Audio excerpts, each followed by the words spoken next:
Então vamos lá, gente. Então hoje a gente vai dar início a um estudo muito importante. A gente vai falar sobre as drogas, sobre bebida alcoólica, vamos falar sobre várias drogas.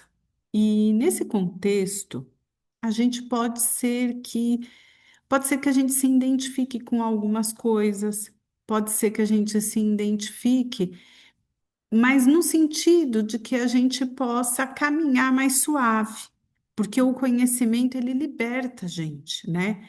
E às vezes a gente vai chegando num ponto, acha que tem o domínio de tudo e a gente não tem. Todos nós podemos, em algum momento, falhar na nossa caminhada. E aí a gente traz aqui um alento para todos nós. Eu me incluo nisso, né? Eu, a Silvana. Porque a gente não sabe o processo que a gente vai ter pela frente, mas a gente precisa ter coragem para entender que esses caminhos são muito tortuosos, que as pessoas sofrem muito. E aí a gente inicia falando do nosso corpo, que o nosso corpo é o templo de Deus. Está em Coríntios capítulo 6 versículo 19 e 20. E aí, Manuel Filomeno de Miranda e Humberto de Campos vêm trazer para a gente que o corpo físico não é em si um templo de Deus, mas o mais sublime dos santuários de um instrumento de alma. Ou seja, é através dele que nós vamos reencarnar, trazer a possibilidade de quitar os nossos débitos. Então, a gente tem que cuidar desse corpo. E eu trouxe um vídeo logo no começo aqui para gente entender como que se dá esse processo das drogas, das bebidas, do cigarro e de tudo mais. Ai, espera só um pouquinho, gente, que eu esqueci de fazer uma coisinha. Pronto. Esqueceu de pôr em modo de apresentação, Giovana. Para mim está parado. Tá parado? O desenho para mim está, não sei se para o pessoal. Tá Tá É parado. só. parado. Então, peraí, eu volto lá, peraí. Vou voltar, Hum? vou compartilhar de novo aqui, vamos ver. E agora? Não. Não? Peraí. Antes de você mudar, ele estava andando e já estava fazendo barulhinho. Ele já estava no Ah, áudio e então no eu vou vídeo. tentar, vamos lá. Agora sim. Então, eu vou Agora colocar foi. aqui. Não, Ok, calma, agora eu vou tá ok. colocar, eu vou colocar.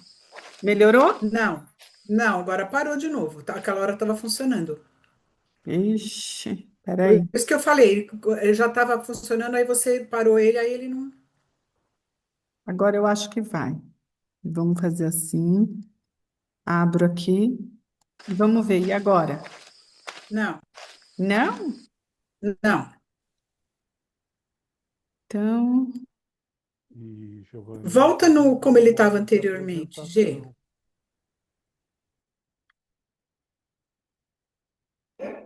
oi, Sil. Volta como você anteriormente, antes de você fazer essas mudanças. Tá bem, peraí. E agora? Tá indo? Não. Não? Então, peraí. Eu vou voltar o vídeo. Ó, tira a toalha daí.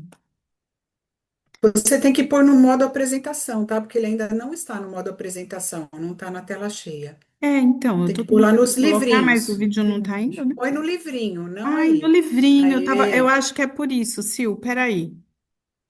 Ó, pronto, agora vai. vamos ver se ele vai andar. Tá Aí, indo? tá, Ah, então é isso. tá. Vamos lá.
Então é isso aí, pessoal.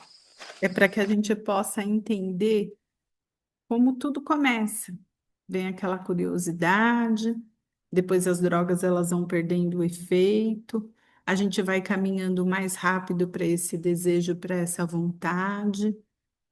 Depois chega uma hora que esse efeito já não é mais o mesmo do começo, e a gente tenta caminhar mais rápido, usar mais, seja o álcool, o cigarro, as drogas, de modo geral. Tudo isso, o nosso corpo, ele vai criando uma zona de conforto e a gente vai se vendo numa situação que a gente não consegue mais sair delas. Então, vamos entender o que são essas drogas. A gente tem alguns tipos, eu não vou ler tudo isso, eu vou explicar, tá, gente? Nós temos as depressoras, que são as, como o próprio nome diz, elas inibem a atividade mental e ela vai deixando a pessoa mais lenta, que são os calmantes, as bebidas alcoólicas, os tranquilizantes, os ansiolíticos, né? E a pessoa, em algum momento, ela vai perdendo a sua independência. Os estimulantes, como o próprio nome já diz, que vão estimular, vão acelerar a atividade mental de início. E vai deixar a pessoa mais ligada, mais elétrica, ansiosa, sem sono, perda de apetite. O cigarro, a cocaína, o crack, as anfetaminas, né? As metanfetaminas, que são as balas. E hoje em dia tem uma que o pessoal coloca na bebida, que chama, acho que é Michael Jordan, vai nas festas e coloca, né?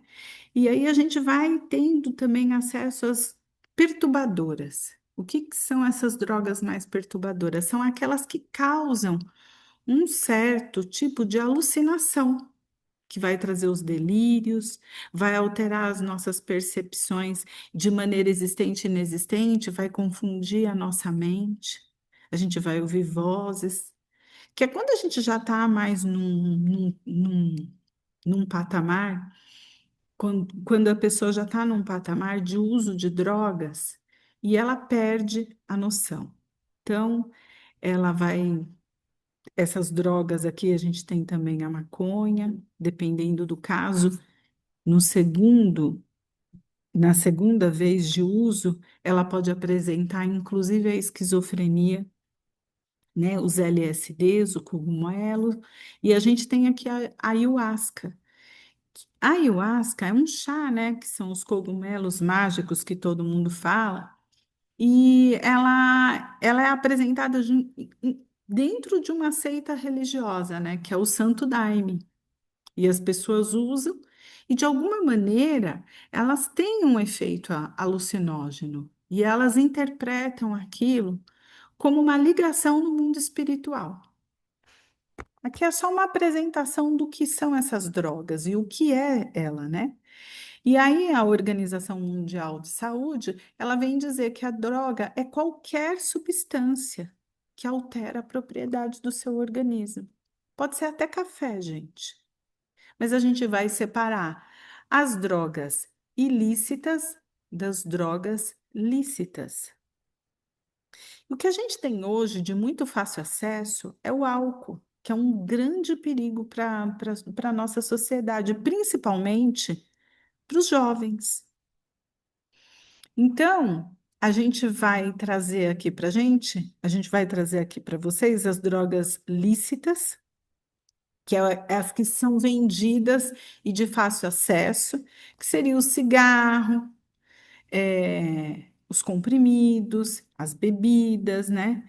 E as drogas ilícitas, que elas não são de fácil acesso, né? Mais usadas assim para as pessoas quando elas vão em algum lugar para consumir mesmo através do tráfico, que são o uso da maconha, a cocaína, as pílulas, né? Que são os estimulantes ali que vendem, que você coloca na bebida. E os jovens ali, eles vão se perdendo no meio de tudo isso. Mas o álcool é a primeira porta de todas. Algumas pessoas falam que é a maconha, mas o álcool, segundo os estudos, é a primeira porta, porque muitas vezes você chega a ingerir o álcool para ter acesso a outro tipo de droga. E aí a gente vai falar agora aqui dos neurotransmissores.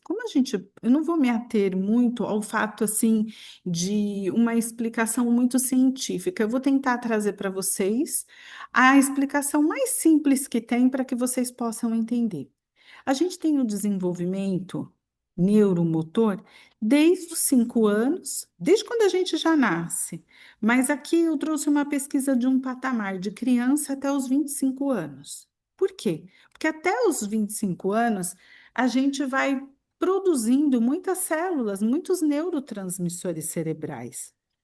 E o que que acontece? Tudo isso pode se perder com o uso da bebida alcoólica, principalmente com o uso da bebida alcoólica. E a gente tem o GABA, que é o principal neurotransmissor. Ele inibe o cérebro, ajudando a reduzir a excitação excessiva. Então, toda vez que a gente consome uma droga, ele aparece. Deixa eu inibir isso aqui. Só que ele aumenta. E esse aumento dessa substância, desse GABA, ela é extremamente prejudicial para o nosso cérebro. Então, vamos lá. Ao mesmo tempo que ele inibe o glutamato, o neurotransmissor excitatório, ele vai inibir aqueles neurotransmissores que causam a excitação, mas ele prejudica a função cognitiva, como a atenção, o aprendizado e a memória. Tudo isso fica comprometido quando, antes dos 25 anos, os jovens experimentam bebida alcoólica, principalmente a bebida alcoólica. É claro que, se ele tem o uso da bebida alcoólica e uma outra droga, a situação dele fica muito mais séria. Então, a imagem é essa da evolução até os 25 anos. E aí, em casos mais graves, como intoxicação por remédio, esse GABA ele aumenta com o uso dos benzodiazepínicos, do álcool, e aí a pessoa pode entrar em coma. Aqui a gente tem, eu não sei se vocês estão vendo piscar aqui os na verdade, a velocidade das conexões cerebrais.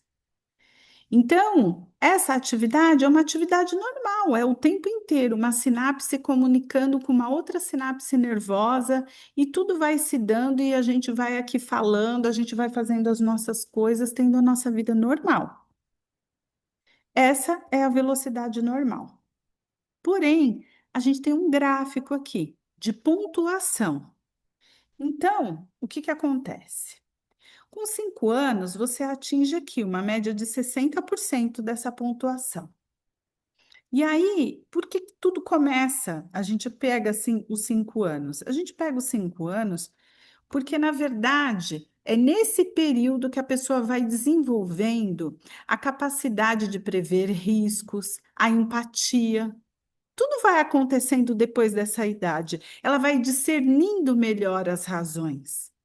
Certos comportamentos vão sendo mais bem elaborados. E aí, se a gente pegar o desenvolvimento do córtex, que é essa linha azul aqui, ó, ele vai só aumentando, aumentando, aumentando até os 25 anos. A gente pega a capacidade de prever riscos, ela meio que vai acompanhando também essa linha azul. E a verde é um nível de empatia, de você se colocar no lugar do outro. E o que isso muda com a bebida? Vamos lá. Aqui, então, a gente tem essa faixa azul, e com o uso da bebida da bebida alcoólica, o uso de efeito de algum, né? Alguma bebida que também se pareça com, que deprime, que as drogas, que deprime o sistema nervoso central. Vai acontecer justamente isso daqui, ó. Essa queda brusca, né? E aí a gente pega uma idade de 12 anos, porque a gente já vê pessoas usando droga nesse período e bebendo também. E aí a gente pega nessa idade aqui, olha só a queda que a gente vai ter no na nossa função cerebral. Então, não dá para a gente trazer um conteúdo só espiritual se vocês não entenderem o que que acontece com o corpo de vocês. A fé, ela precisa ser raciocinada, tudo precisa ser entendido. A gente precisa absorver informações para que tudo comece a casar uma coisa com a outra. E nesse caso, vai tendo a maior queda que tem é aqui, nesse período dos 12 anos. Mas a gente percebe que até os 25 anos de idade, isso é comprometido. E aí, se você pega uma pessoa que está indo para a escola, estudando regularmente, prestes a prestar um vestibular ou até sair da faculdade ali nos 25 anos, ele tem uma perda importante. E o que isso vai trazer de comprometimento para ele? Então, essas coisas que a gente vai pensando. Por quê? Com 18 anos, as pessoas já dirigem, elas já pegam um carro. E aí, o uso da bebida, como trabalha essa questão da empatia, eu não estou nem aí. Eu vou passar por ali, eu vou atropelar, eu perco a noção do sentido, eu vou tirar racha. Então, isso compromete muito a vida do jovem, do adolescente, porque até os 25 anos você ainda é considerado adolescente. Isso mudou por conta de toda uma estrutura histórica, porque antigamente os homens trabalhavam mais cedo, as mulheres também. Hoje o nosso padrão de vida mudou. Eles vão para a escola, eles vão para a faculdade, e depois eles vão pensar num futuro de se casar. Hoje a vida ela é diferente para todo mundo. Então, o processo de uso das drogas é a experimentação, é a curiosidade, como vocês viram o bichinho ali. Depois é a oportunidade. Ah, eu vou numa festa, eu vou experimentar. Hoje eu tenho a oportunidade, mas é só hoje. Aí o uso frequente e o uso abusivo. E aí a dependência é quando a gente já não fica mais sem. A gente não consegue se ver sem. Então, aí a gente tem uma animação cerebral para que a gente possa entender como fica esse córtex pré-frontal que a gente sempre fala que ele é atingido quando a gente faz o uso de qualquer substância química. Então, vamos ver. Peraí, gente, desculpa. Então, eu fiz uma animação aqui para vocês em 3D para vocês verem. É aí, aonde para o córtex pré-frontal. Ele é responsável por elaborar, por dar, para trazer a empatia. Ele é responsável pelos nossos pensamentos, para elaborar coisas, realizar, e todas essas funções comportamentais, cognitivo-comportamentais, elas ficam comprometidas principalmente com o uso de álcool e de drogas. Então, a gente tem as drogas. E o córtex pré-frontal, ele, o álcool, ele funciona como uma droga depressora do sistema nervoso. O álcool deprime a atividade pré-frontal justamente na área responsável por planejar, controlar os impulsos e pensar a longo prazo. Então, a pessoa não consegue pensar quando ela está fazendo uso da droga. E jovens, até 20 anos, o impacto ainda é maior, porque esse córtex ele ainda não está 100% formado. Lembra da curva que a gente mostrou aqui, que até os 25 anos tem a formação dele? Então, aqui, se você pega um jovem de 20 anos, ele ainda não está com tudo isso formado. Então, ele não consegue pensar a longo prazo. E a gente pensa em brigas, acidentes que envolvem terceiros e etc. Isso gera impulsividade, o uso da bebida durante esse período, dificuldade de dizer não, decisões sem avaliação das consequências. Você quer ser aceito num grupo e você não sabe dizer não. E aí o gráfico que a gente mostrou lá, ele faz uma linha azul caindo temporariamente para aquela linha vermelha que nós colocamos, que fica bem abaixo, que é a queda que a gente tem com o uso da bebida. Aí, essa bebida é considerada, o uso de bebida, de drogas, ele entra no CID, que é o Código das Doenças? Sim, porque essas pessoas precisam de tratamento. Se tornou um problema de saúde pública. E quando que isso ele entra no Código de Doenças? Quando você tem o desejo forte, uma compulsão em consumir essa substância, você não consegue já controlar muito aí. Dificuldades de controlar o comportamento. Eu vou arrumar briga, eu vou bater naquela pessoa. Isso tudo porque você tem a necessidade de consumir. E aí, aquele consumo já não é o mesmo do começo que você consumiu um pouquinho. Aqui, o consumo já é maior e o efeito dessa droga em você, ela já leva menos tempo do que antes. E isso vai trazendo mais ansiedade. Então, a abstinência, o quanto você fica sem e o que isso traz de perturbação no seu estado sem o uso dela. Então, a abstinência fisiológica, quando a substância cessou e foi reduzida. E aí? Aí a gente sofre essa síndrome que é característica para essa substância. E aí, a intenção do CID encaixado como uma doença, é para aliviar, evitar sintomas de abstinência. Então, essa pessoa ela vai precisar de um tratamento médico, ela vai precisar de um acompanhamento psicológico, vai ter o envolvimento da família, porque eles também se tornam codependentes. Então, tudo isso está relacionado, sim, a um quadro de saúde pública. E aí, a gente tem um quadro muito triste, que é no caso do uso das substâncias em relacionado à mulher, depois à mãe. Vamos ver primeiro o que acontece no organismo da mulher, diferente do organismo do homem. Os efeitos do álcool são mais prejudiciais nas mulheres, porque eu tenho uma diminuição de massa corporal. A mulher ela é muito menor do que o homem.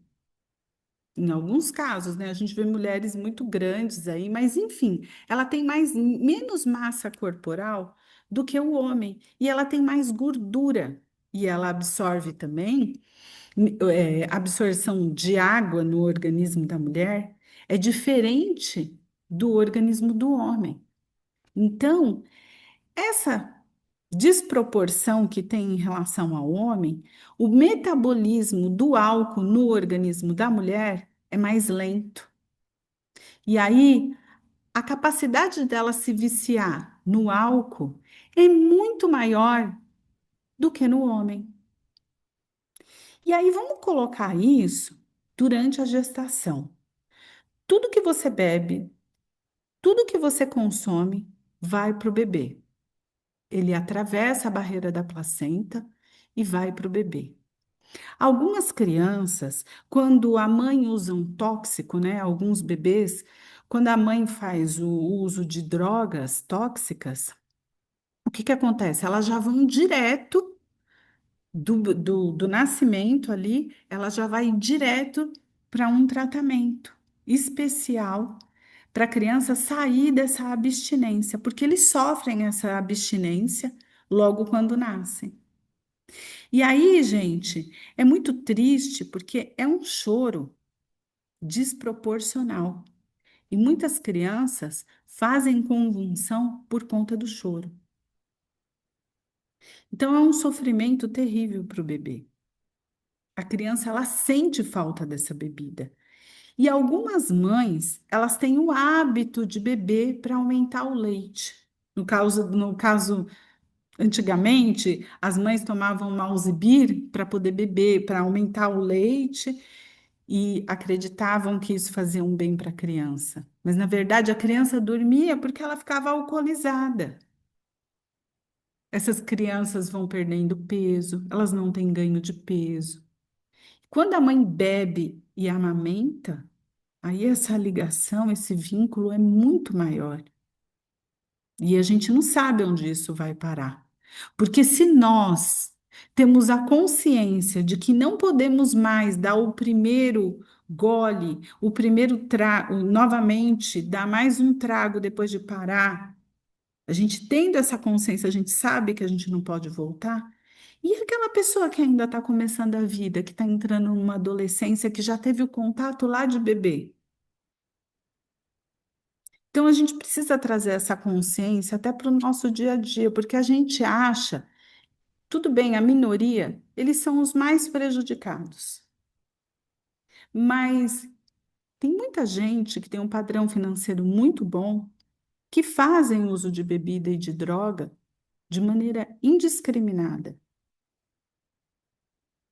Então, trazer isso também para a nossa realidade.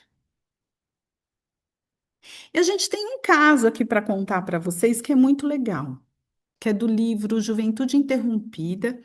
São vários espíritos que escrevem depois após morte, né? Que vem trazer para a gente essa experiência. Eu peguei a do Marco Antônio. Ele se casa, jovem, né? Nasce o primeiro filho.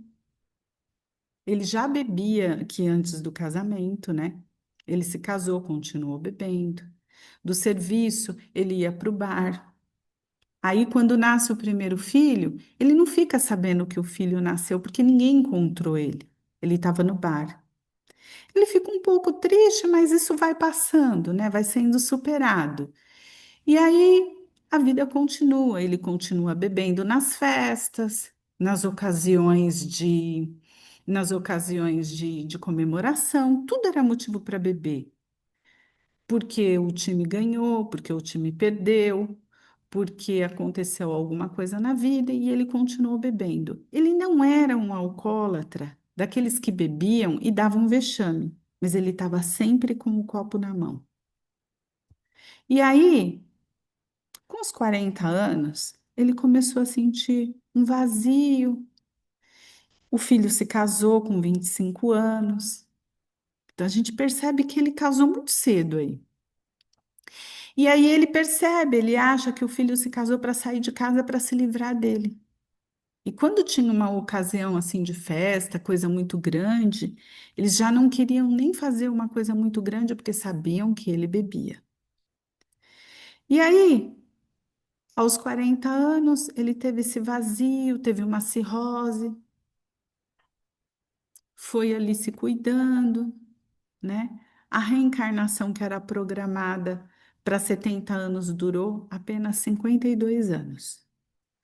E aí o que que acontece? Ele foi socorrido pelo plano espiritual, mas não por as aquisições dessa vida, porque nessa vida ele não tinha feito, nessa vida atual que a gente está contando a história dele, ele não tinha feito nada, ele não tinha mérito nenhum.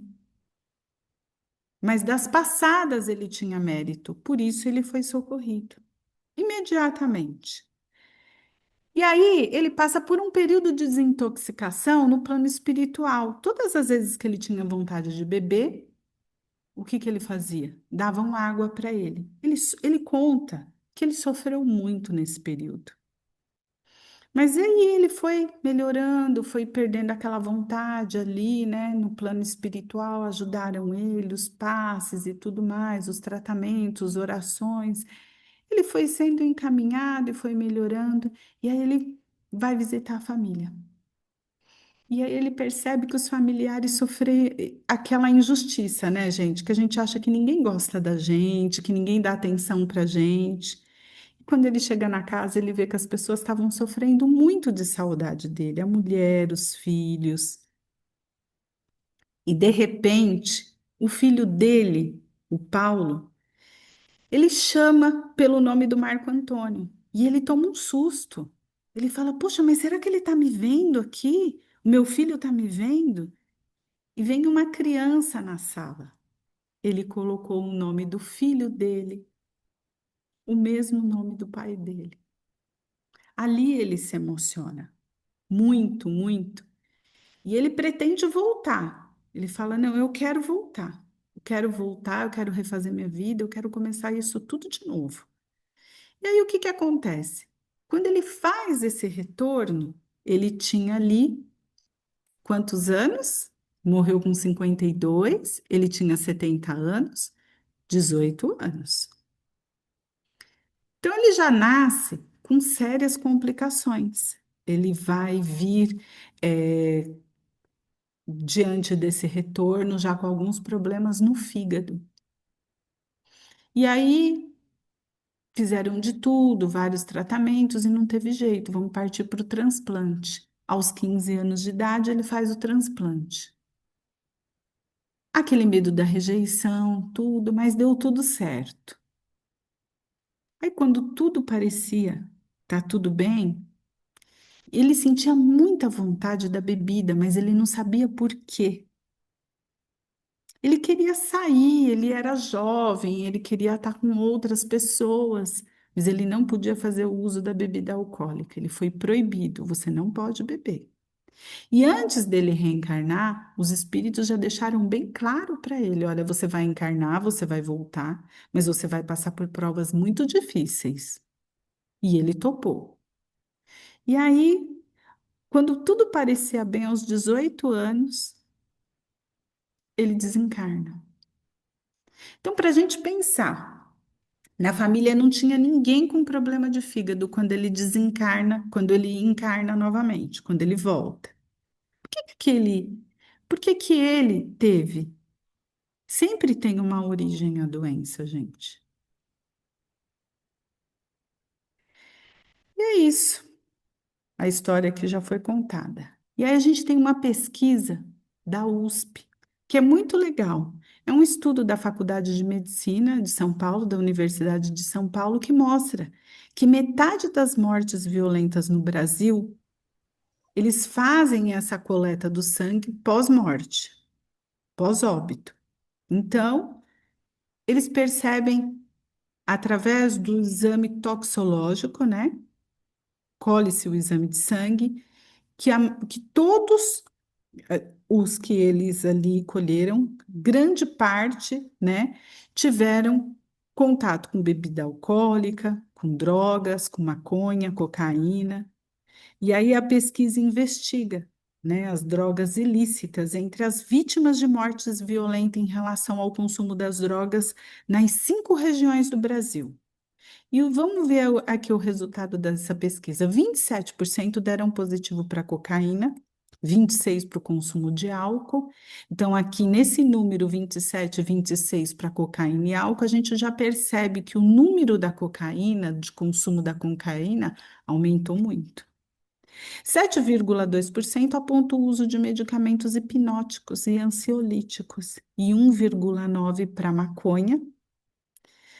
E a gente tem aí que nesses números que a gente passou aqui, todos consumiam algum tipo de droga, mas eram os acidentes mais graves.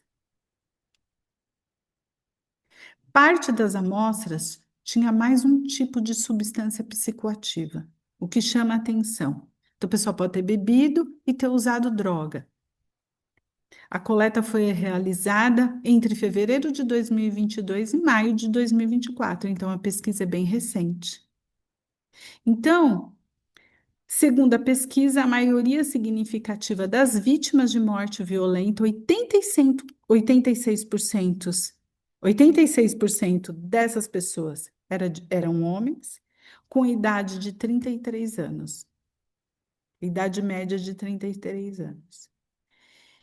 E aí a gente traz para vocês um trabalho que se iniciou nos Estados Unidos, né?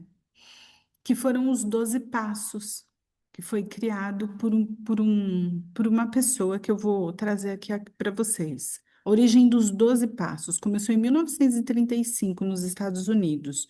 Os fundadores foram, os fundadores que ele fala, foram os dois que começaram, que entraram no grupo dos Alcoólicos Anônimos. Então, Bill Wilson e o Bob Smith, os dois fizeram parte do tratamento. A inspiração veio de um grupo cristão de Oxford. E aí eles pregavam princípios espirituais, confissão, oração, meditação, tem um monte de coisa bacana.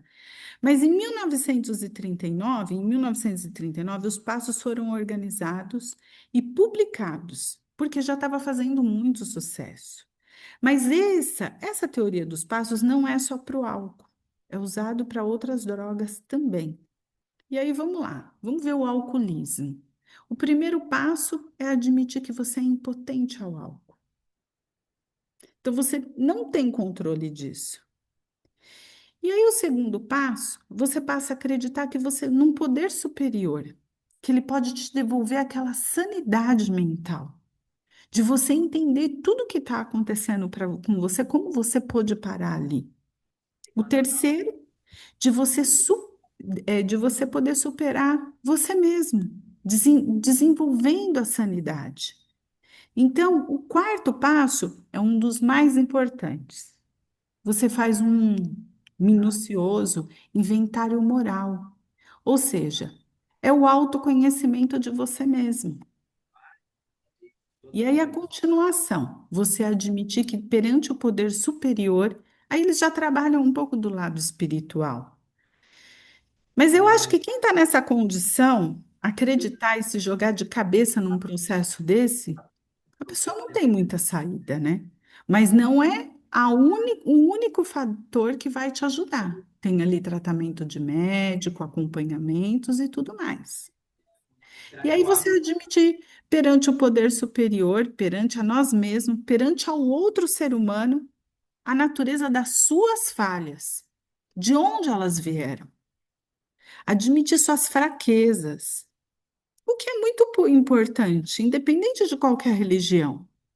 E se prontificar para que você possa remover esses defeitos de acordo com a justiça de Deus, assim, né, com o seu trabalho, as suas orações, que tudo ele prega lá no começo. Não vem assim à toa. Aquela vontade vem, você entra em oração.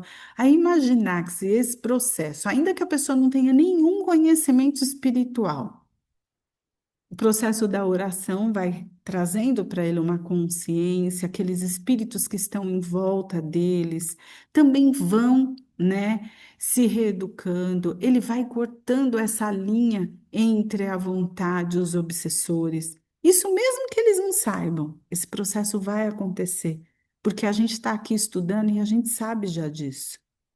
E aí a humildade para que você possa se libertar das suas imperfeições e fazer uma relação de todas as pessoas que você prejudicou. Gente, isso é reforma moral. E aí, você se dispuser, você está se dispondo. Primeiro você reconhece, você se arrepende e você se dispõe a reparar os danos que você causou.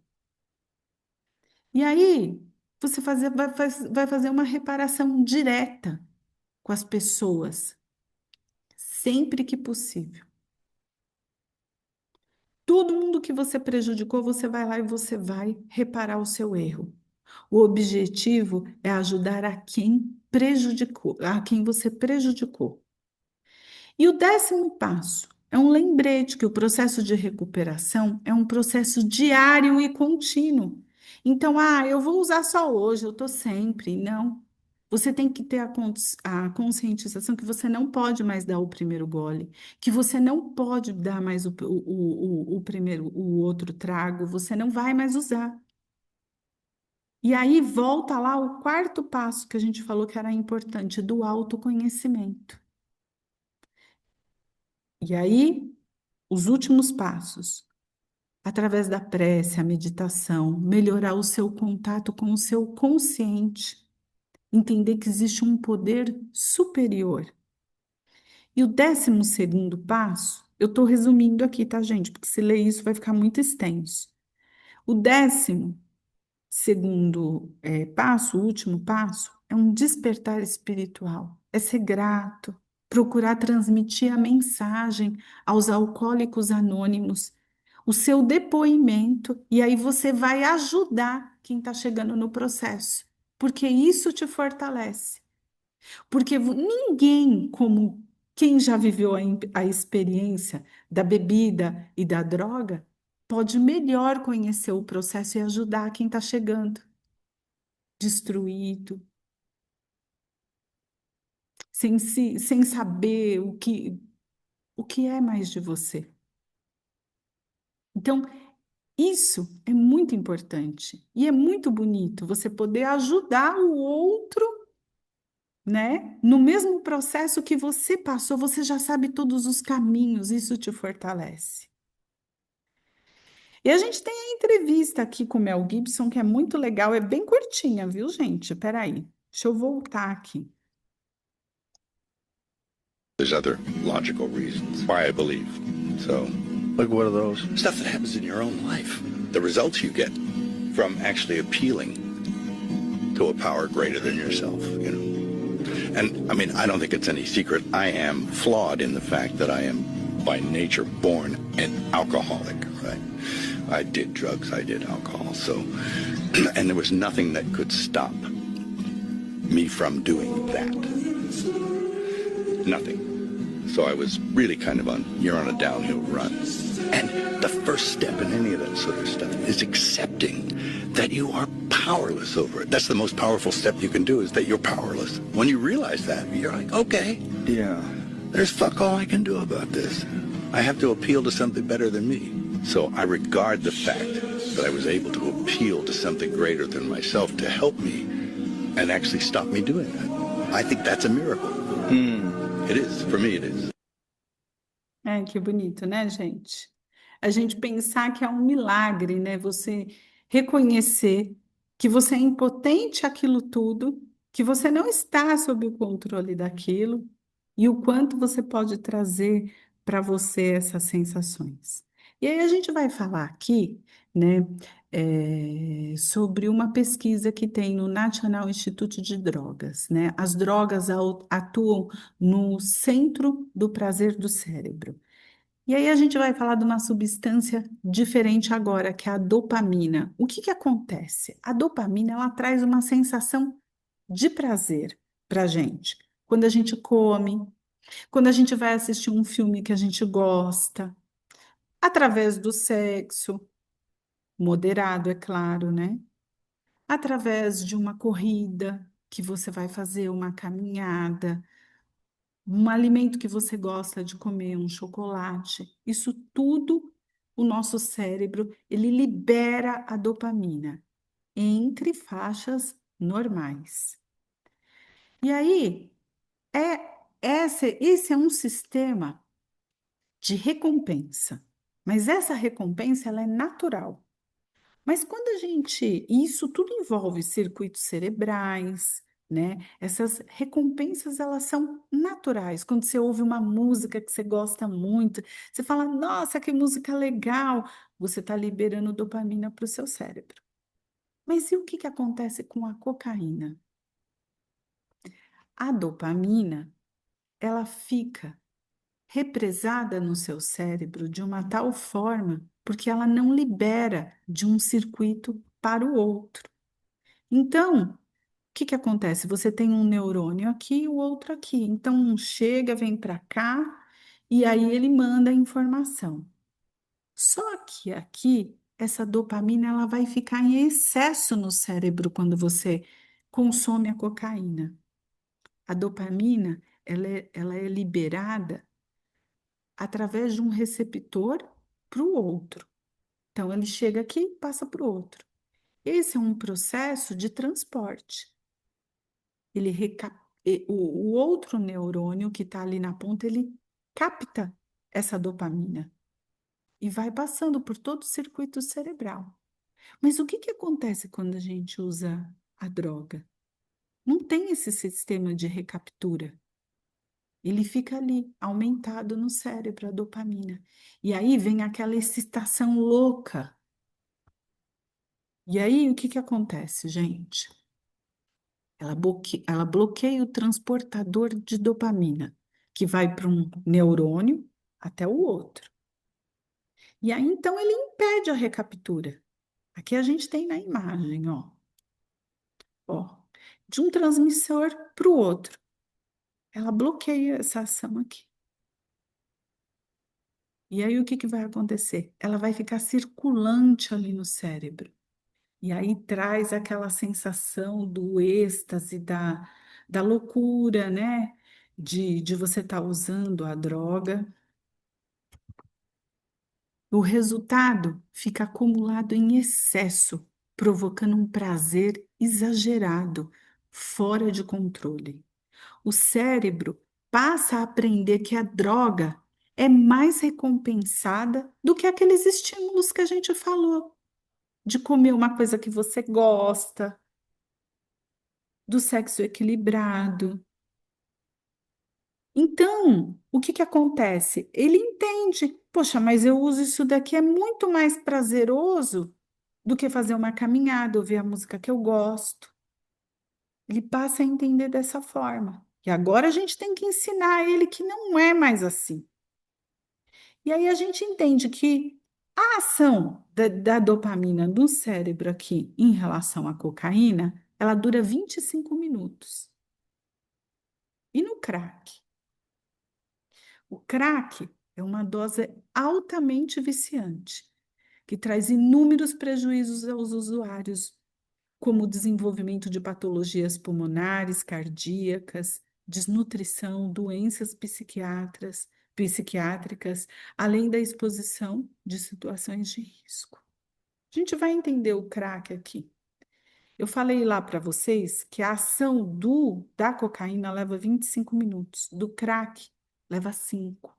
5 minutos. E o que que é esse crack? Por que que fala crack? Porque é um ruído seco, um estalo, né? Mas o uso do crack começou nos Estados Unidos e depois veio para o Brasil. E aí é um tipo de cocaína solidificada. O nome ele deriva desse ruído que ele faz da pedra. Mas vamos entender a base dele. É uma pasta de cocaína misturada com bicarbonato de sódio, querosene e outras substâncias baratas. Então, os traficantes acharam isso o máximo, porque ouvindo uma pedra, o cara fica mais doidão. E aí, o que que acontece? Ele é altamente viciante por conta dessas substâncias que aí tem nele. Muito mais do que a cocaína. Se é já difícil se libertar dela, que causa um vício danado, imagine do uso dessa substância. Então, causa euforia, agitação, sensação de prazer, irritabilidade, alteração na percepção do pensamento. E já já vocês vão entender por quê. Taquicardia, tremor, perda de apetite extrema, autoconfiança, porque a pessoa se sente o máximo ali. Insônia, estado de alerta e aumento de energia, disposição física. Esse estado de alerta, qualquer coisa, qualquer barulho, qualquer luz, é um estado de alerta para ele. E ele desenvolve a parasitose. O que que é essa parasitose? Ele tem a sensação de que tem bichos andando no corpo dele. E aí ele começa a se coçar, se coçar, se coçar, se coçar. E ali ele começa a se arranhar e se machucar. Isso daqui é quando ele já está usando aí um tempo. Um tempo assim que eu digo, terceira vez, quarta vez. Não é um mês, não, gente. E aí essas ilusões, elas estão associadas com febre alta, abstinência do álcool e muitas vezes alucinações visuais sobre os insetos, que é a parasitose. As pessoas vivem essas alucinações, podem se arranhar, causando danos cutâneos e graves sangramentos. Sem contar que nesse período de parasitose que eu pesquisei, eles já não tomam mais banho. Eles já deixaram de escovar o dente, eles já se largaram totalmente. E aí, quando eles se coçam, geralmente nas pernas, eles desenvolvem doenças vasculares muito perigosas, que é a erisipela, né? Porque você se corta e você não tem nenhuma higiene ali, como é que fica aquilo? Então é muito triste a vida do usuário de crack, mas é muito triste. E quem sempre perde é as grandes minorias, gente. Eu digo grandes porque tem mais pobre do que rico nesse país, mas que a gente possa entender que essas pessoas, elas não têm o dinheiro para comprar uma cocaína, o pó ali puro. Não que seja bom a cocaína, não é isso. Mas ela vai para o pior, que é para descer ladeira abaixo mesmo. E aí, quais são os efeitos da pessoa que tenta parar de usar o crack? Ah, eu vou parar de usar. Ela vai ter que ter um acompanhamento, porque pode levar a óbito. Então, agora já não dá mais. Por quê? Porque a interrupção do crack causa a síndrome de abstinência muito intensa, totalmente diferente de qualquer droga. Fissura, um desejo incontrolável de usar novamente. Nos, nos primeiros 15 dias, parece que fica meio que tranquilo, aumenta a fome, o apetite, tudo mais, tem aquelas crises de ansiedades, mas o médico vai controlando.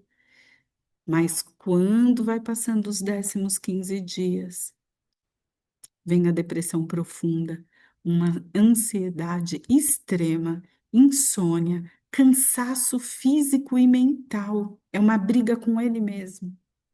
Paranoia, irritabilidade. E por que pode levar à morte? Porque ele é acometido por uma depressão severa. O cérebro, ele está acostumado com aquela dopamina artificial. E aí, você tem uma queda brusca desse nível de dopamina e leva à ideação e tentativa de suicídio. Complicações cardíacas, abstinência, ele pode sofrer arritmia, convulsão, falência cardíaca. E aí eu vi um caso na internet, gente, que não dava para colocar tudo aqui, mas a pessoa é acomedida por uma palidez, um suor assim, e uma síncope terrível, que ela pode chegar a óbito ali. E aí a fragilidade física, o corpo que já está debilitado. Ele fica muito debilitado diante de todos esses sintomas aqui. E aí ela não resiste ao impacto da abstinência. O suor, a palidez, a parada cardiorrespiratória. E por que que essas pessoas entram nesse uso assim, né, gente? Então a gente entra aqui meio num alerta e mais numa prevenção, né? Quando na infância, muitas vezes os pais não preenchem as lacunas do amor, não transmitem felicidade, não participam das coisas, o uso excessivo dos celulares, das redes sociais. É mais importante eu ficar ali olhando no celular, o filho tá ali, pai, pai, mãe, mãe, e a gente tá ali no zap zap. Tudo isso influencia porque eles vão se sentindo mais distantes. E o amor, as broncas, tudo isso é importante, porque quando a criança ela se vê numa situação de perigo, ela se sente perdida quando não tem ninguém que grita por ela. E aí o trabalho excessivo, aquela coisa do querer ganhar dinheiro, eu preciso trabalhar, eu preciso comprar um carro, agora é a minha casa, agora é o sapato, agora é não sei o quê, agora é a viagem. E eles vão ficando sem companhia e vão se distanciando da gente. A gente não faz valer 5 minutos de verdade com eles. Então, para a gente pensar, né, e refletir, porque tudo dá tempo, né, gente? Vamos lá, questões psicológicas que eu coloquei aqui, da infância, o uso abusivo das redes sociais, o trabalho excessivo. E aí a gente vai entender o que, agora que a gente já chegou nesse período, nessa fase aqui dos ensinamentos da aula, a gente consegue entender que a consciência não é só cerebral, não é uma massa encefálica, ela é transpessoal. Lembra da história do Marco Antônio? Quando ele volta e sente aquela vontade do álcool, quando ele encarna novamente para viver os 18 anos, é porque ele já traz de lá de trás. É algo maior ligado ao espírito, gente. E entender que os princípios morais, trabalhar as nossas imperfeições desde já e ajudar os nossos filhos a superarem isso, né? E essas imperfeições, ela também pode ter surgido da gente, através de nós, de vidas anteriores. E ela se manifesta nas primeiras, né, experiências através do uso. Vem lá de uma vida anterior, a gente usa a primeira vez. Imagina se o Marco Antônio, que está ali, ó, na segunda experiência dele, que falou: não, agora eu vou fazer valer. E ele está ali na fila do transplante e tudo, ele. Ah, você quer saber mesmo? Eu vou morrer, eu vou pegar um copo de álcool aqui. Como que seria? Ele teria fracassado, porque está tudo ligado lá atrás. Então, a gente pensar que as pessoas elas precisam de ajuda, porque às vezes a gente se joga numa experiência, a gente tem que se incluir o tempo inteiro, não são as pessoas, somos nós. Qualquer um pode passar por isso. E aí a gente se joga naquela experiência e não encontra ninguém para ajudar. Nas fronteiras da loucura, né? Manuel Filomeno de Miranda, ele traz dentro de um capítulo, né, a história do Fábio, né? O Fábio, ele era neto da irmã Ruth. E aí eles entram num carro com 5 meninos na época do carnaval, já estavam bebendo, usando droga. O Fábio já tinha bebido muito e já tinha usado a maconha. E aí ele vem dizer, né? Que as anfetaminas, ela produz inicialmente um efeito, mas e depois isso vira algo entorpecente. Eis por isso que ele não se sintonizou com a ação psíquica da irmã Ruth, porque o que que acontece? A avó, ela tenta avisar o filho, o neto, para o carro, para o carro, para o carro, e ele não conseguia ouvir, porque ele estava sobre o uso de drogas. O Dr. Bezerra de Menezes vem falar há 30 anos atrás. Na sequência, Dr. Bezerra de Menezes explicou que a dependência gerada pelas drogas desarticula o discernimento, interrompe os comandos do centro da vontade, tornando seus usuários verdadeiros farrapos humanos, que abdicam de tudo por uma dose, até o esgotamento total que prossegue, no entanto, depois da morte. Porque depois que você morre, você acha que você vai para lá de que jeito? Do mesmo jeito que você está saindo daqui, sentindo as mesmas necessidades que você fez uso aqui.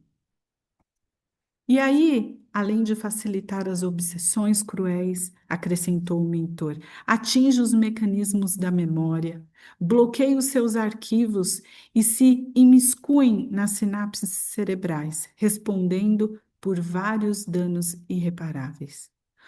A seu turno, o espírito registra as suas emanações através da organização perispiritual, dementando-se sobre a ação corrosiva.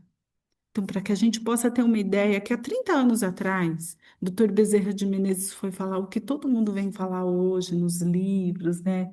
Através das pesquisas. E é muito bonito a gente ouvir isso. E aí, nesse livro ainda da Juventude Interrompida, tem um adendo dentro dele, que o dependente químico, e todos nós, o dependente químico é todos nós.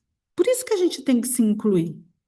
Um ser que possui livre-arbítrio. Nós temos a escolha ali naquele momento, mas que ele ainda não se reúne com reservas morais suficientes para não se deixar escravizar pelo uso de substâncias tóxicas. Uma possível causa de predisposição genética ao uso de drogas, olha, isso daqui é muito legal, prestem atenção. Uma possível causa de predisposição genética ao uso de drogas detectada pela ciência pode ser, na verdade, de origem espiritual, como aconteceu com Marco Antônio, tendo sido gerada pelo uso abusivo de substâncias tóxicas em vidas passadas. Na questão 459 do Livro dos Espíritos, Kardec pergunta se os espíritos, se eles influenciam no nosso pensamento. Vocês já trouxeram essa questão aqui, mas eu trouxe uma mais adiante para que a gente possa entender. Nesse sentido, a sua influência é maior do que supondes, porque muito frequentemente são eles que vos dirigem. Pô, então a gente é um fantoche? O que a gente pode fazer diante de uma questão e uma resposta dessa? Não tem jeito, então? Vamos ver. 467. O homem pode se afastar da influência dos espíritos que incitam o mal? Porque Kardec fica indignado, mas peraí. Sim, porque eles só se ligam aos que solicitam por seus desejos. Somos nós que nos ligamos a eles e os atraem por seus pensamentos. Então, o pensamento da droga. Quantas vezes a gente não fala assim? Nossa, fulano não me liga. E de repente aquela pessoa liga pra gente. É o pensamento, gente. Imaginar que você está com vontade de usar droga. De repente chega alguém e te oferece. Isso é o quê?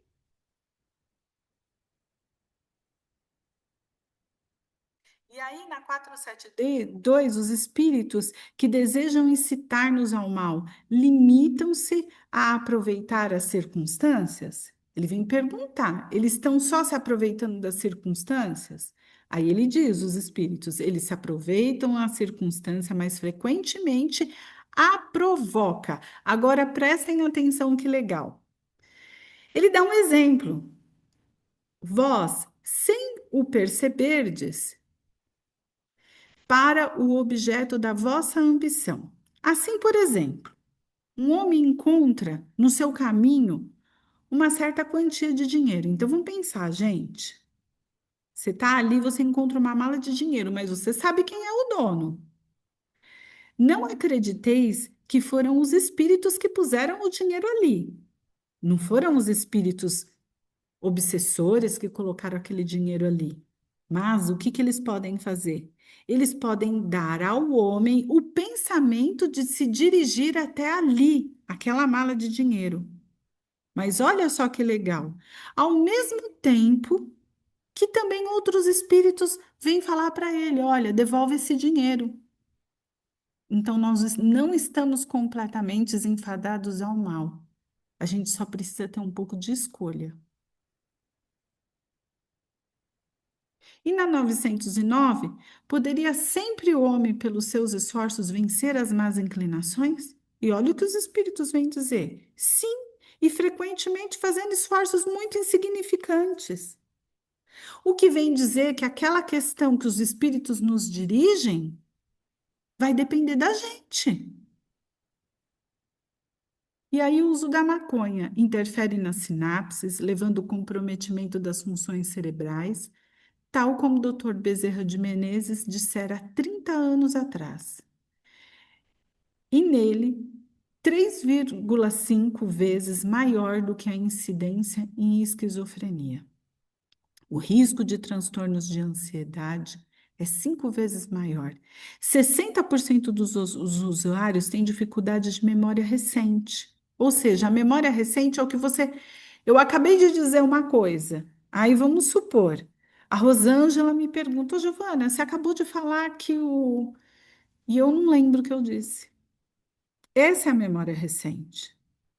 40% tem dificuldade de ler um texto longo.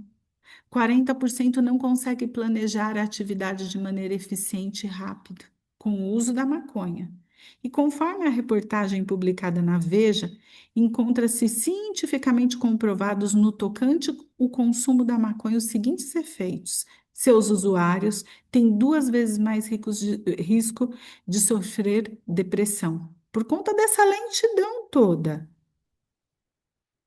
E aí, gente, para que a gente possa entender aqui, ó. Marijuana é quando as pessoas usaram a cocaína e tá ali naquele processo e no efeito normal. Olha aqui as sinapses, uma ligando para com a outra, aquela luzinha no cérebro acendendo. É muito bonito, né? E o que que a gente causa? Olha isso daqui, uma mente totalmente apagada, gente. Muito triste, né? E tanto que a gente pode fazer aí com tudo isso, né? Mas nunca é tarde. Nunca é tarde para a gente rever tudo isso. Implicações para os adolescentes. Estudos recentes apontam a fase da adolescência caracterizada com um cérebro em desenvolvimento particularmente sensível aos efeitos da cannabis. Aí a doutora Nora, ela fala que os abusos da droga destacam uma preocupação dos impactos negativos na memória e no aprendizado. Mas aí pegaram o cérebro de uma pessoa que usava e da outra que não usava. E viram que o cérebro da que usava era muito menor. Gente, diminui a massa encefálica do que de quem não usa.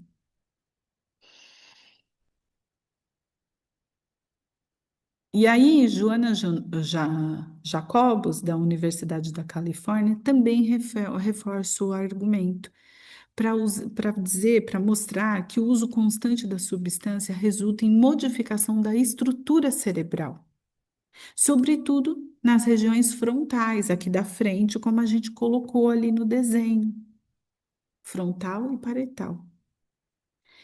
E esta reconfiguração estrutural tem sido associada com um declínio no desempenho cognitivo em todas as áreas cruciais, na atenção e na memória.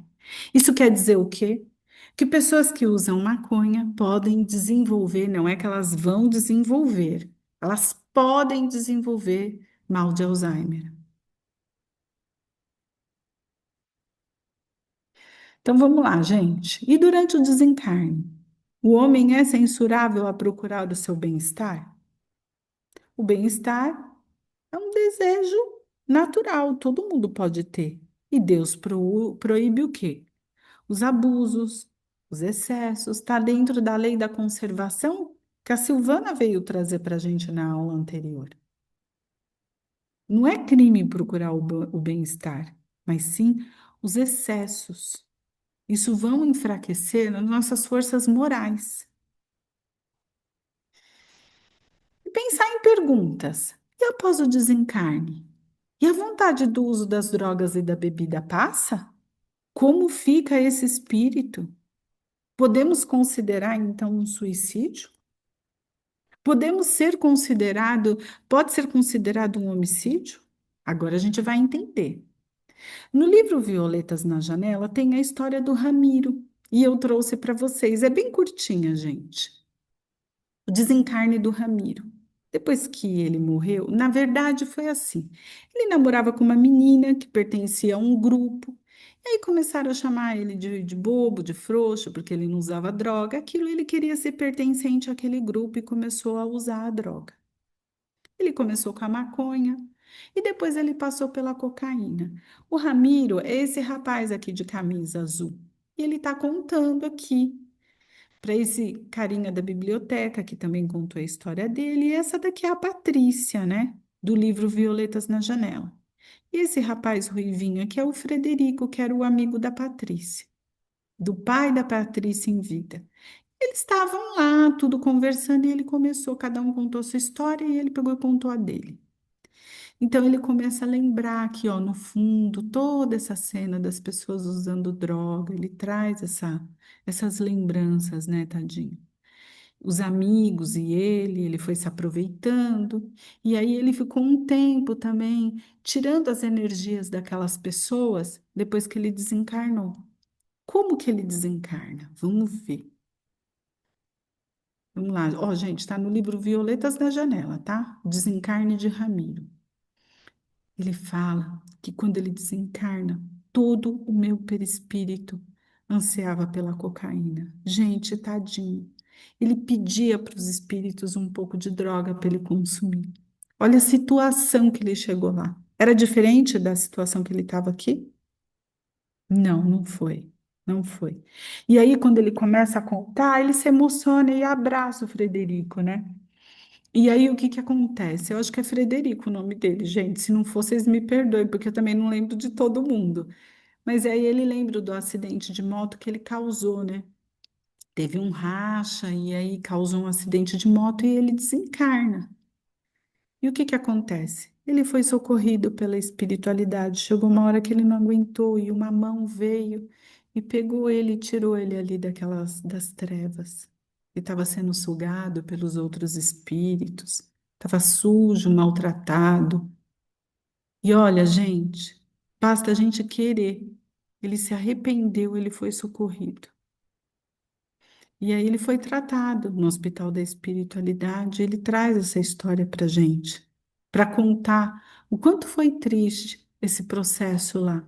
Então, o processo, quando a gente quer se livrar dele aqui, achando que, eu vou me livrar, eu não vou parar, eu não vou conseguir parar, eu já morro e acaba, mas você vai ter que passar por ele, porque lá ele também passou por isso. Lembra do Marco Antônio? Ele bebia água toda vez que ele sentia vontade de beber. E foi uma fase difícil. E aí, no livro dos domínios da mediunidade, eles estão ali fora, no bar, né? O Aulus, né? Chega para ele e fala: Ó, vamos entrar lá dentro para vocês observarem as companhias todas as vezes que uma pessoa bebe, né? E aí é isso que vocês estão vendo aí, olha, os espíritos ficam sugando as nossas energias quando a gente bebe, quando a gente usa qualquer tipo de entorpecente, né? Eles induzem, inclusive, pede mais uma. Ai, tô com uma vontade aqui. E o tratamento? O tratamento é medicamentoso. A intervenção, muitas vezes, vem através de uma internação. Não tem jeito. A pessoa chega num nível que ela compromete a família. Ela compromete, inclusive, a segurança da família, por conta do uso de drogas. Pessoas que eles vendem, que vendem drogas para eles, eles acabam vendendo, eles acabam comprando e não pagando, e colocam em risco até a vida dos familiares. A intervenção, ela vem através da internação, psicoterapia cognitivo-comportamental, investigação através da fé que a pessoa professa. Um bom profissional, um médico, ainda que ele seja religioso, um médico, que eu vi uma entrevista muito interessante. Ele vai fazer uma investigação, você não conhece aquele indivíduo, então você não pode medicar a doutrina espírita. Você vai ver a fé que aquela pessoa professa. Olha, você podia buscar o Alcoólicos Anônimos, de repente você é evangélico e você se encaixa nesse processo aqui. Não é possível. A pessoa está dentro da religião e ela também falha. Todos nós falhamos. A gente precisa parar com essa tiração de sarro que a gente faz das pessoas que usam a Bíblia, andam com a Bíblia debaixo de braço, essas coisas, porque nós também erramos. Então eles vão olha, você nasceu numa família católica, que religião você tem? Aí eles vão estar falando para eles, olha, como coadjuvante a religião. Um tratamento espiritual, se você vai lá no centro espírita tomar passe, tudo isso vai ajudar, tudo isso vai ajudar. Mas a pessoa jamais pode deixar de pensar de tomar o remédio. Vocês viram o que que acontece com o usuário de crack? E eu, antes que esqueça, queria falar uma coisa para vocês. O cigarro, a partir do terceiro dia de uso consecutivo, algumas pessoas já não conseguem mais voltar atrás do vício, porque cada vez mais eles colocam mais substâncias tóxicas para que vocês possam consumir o cigarro. Então, são mais de 1.000 substâncias adicionadas no cigarro, aumentando o nosso vício. Nosso não, né, gente? Eu parei. E aí, a harmonia para todos, né? Sem abrir mão do tratamento medicamentoso, tudo pode andar junto, o tratamento, a religião, né? O autoconhecimento, tudo pode vir junto. Então, gente, olha, eu consegui terminar 9h30, hein? Que Esse bom, porque aí dá abraço. tempo da nossa amiga já fazer a. Não, eu quero que ela fale, quero que eles participem também, né? Aham, Esse aham. abraço de Jesus, apesar das nossas imperfeições que nos levam, que nos atiram nessas experiências muitas vezes, Deus não desampara ninguém. Ele fala assim: vem cá, minha filha, senta aqui comigo, vamos resolver esse problema aqui. Ele te põe no seu colo, ele te abraça. E há mais festa no céu, não é, Silvana? Quando chega uma pessoa que se recompõe do caminho, que quer se recompor, que está perdido, do que um justo que chega lá. É a nossa ovelha perdida que a gente quer tratar com amor. Então, para que a gente possa ver o nosso. Deixa eu interromper aqui o compartilhamento. Que a gente possa ver o nosso próximo com mais amor, gente. Entender que essas pessoas, elas precisam de ajuda, tirar o preconceito. E é isso. Regina, o que que você traz para a gente? Eu queria Oi. só, né, apresentar a minha querida amiga Regina, que há alguns anos trabalha no Depói às segundas-feiras. Nós somos parceiras aí no trabalho, né? Graças a Sim. Deus. E eu achei muito interessante passar para vocês uma outra pessoa, né, que pode trazer a experiência dela de lá de dentro, principalmente nessa questão dos vícios, onde ela vai poder esclarecer mais para vocês. Mas só lembrando uma coisa, complementando o que a Giovana falou, que é muito importante nós lembrarmos que dentro de nós já existe essa tendência de muitos de nós que viemos para passar por essa provação. Então, muitas vezes uma pessoa fala assim: ah, eu estou aposentada, agora eu quero. Não é isso? Acho que eu já comentei isso com vocês uma vez, esse exemplo. Ah, eu quero curtir agora, eu quero ficar na praia tomando minha cerveja, minha caipirinha, e eis que o alcoolismo toma conta dessa pessoa. Ou seja, era aquela provação que ela tinha que ter passado e passou. Só que, infelizmente, no último momento ela fraquejou e ela adoeceu, né? Entre outros que já carregam em si, como a Giovana falou, dos 3 dias, que muitos acabam criando a dependência. Por quê? É o teste, é a expiação, né? É a provação daquela pessoa. Mas vamos lá. Regina, fala aí para nós, minha querida, como que é Abre o esse seu som, trabalho? Regina. Já abri. Boa Pessoal, abre noite, a câmera pessoal. aí para vocês fazerem perguntas e participar. Isso, Vocês estão me pode ouvindo? falar. Sim, Pode, estamos ouvindo. Então, boa noite, Giovana. Primeiro, assisti a aula inteira, quis entrar no início, então só dar os parabéns mesmo. Muita informação importante para a gente, é sempre bom a gente recordar, né? Obrigada. Imagina. Como a Sil falou, eu trabalho no Depói já tem um tempo e a gente tem algumas especializações, né? Tem pessoas que atendem crianças e temos as pessoas que atendem os dependentes em todos os sentidos, né? E eu fiz essa especialização e hoje eu atendo pessoas que chegam na casa com todo tipo de dependência, né? E aqui eu vou falar um pouquinho de como a gente trabalha no Depói, né? Então, a gente viu aí como que funciona para a pessoa, o que que acontece na vida da pessoa, a gente vai falar de como a gente recebe essas pessoas, né? Então, a primeira coisa é o acolhimento, sem julgamento, sem questionamento, mas de uma forma a gente aborda a pessoa para a gente entender o contexto, né? Muitas vezes a pessoa começa falando de uma coisa, de um problema, e aí conforme a gente vai conversando, ela se sente à vontade e traz, né, algo que está impactando a vida dela, né?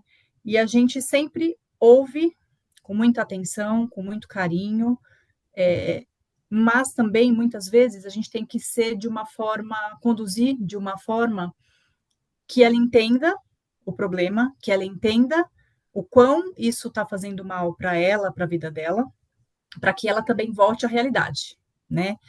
É, a gente atende os dependentes de todos os sentidos, dependente químico, alcoólico, sexo, pornografia, jogos, compras.